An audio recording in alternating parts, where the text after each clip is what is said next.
Ay nako, hanap ako ng hanap sa iyo. Tamiming. Kasi pagkainin na sana kita. Nandiyan ka lang pala eh.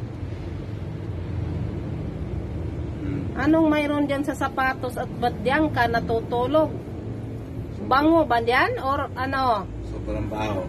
O nahimatay ka na? Miming.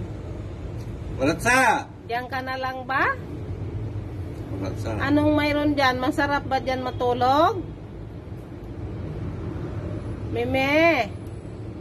Kuratsa, pangalan niya. Kuratsa or Mime or ang dami mong pangalan, Meng. Nalilito ka na. Kumain ka na ba, Meng? Kawawa ka naman. Ayan na lang higaan mo ngayon. Sa hirap ng buhay, Meng, no? Okay lang yan. Kasya ka naman dyan, eh.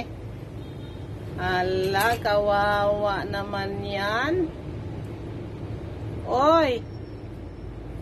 Ano na naman yung pauso mo? Miming.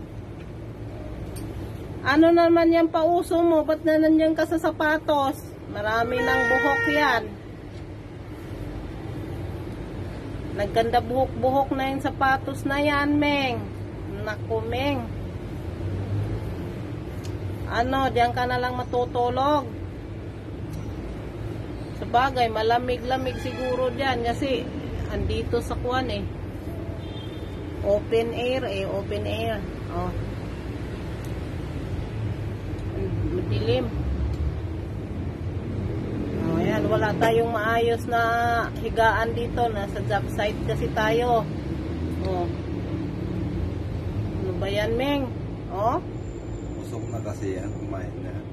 Kawawa ka naman. Hala. Sige, matulog ka na lang dyan. Para hindi makain yung puwit niya, dyan na lang siya.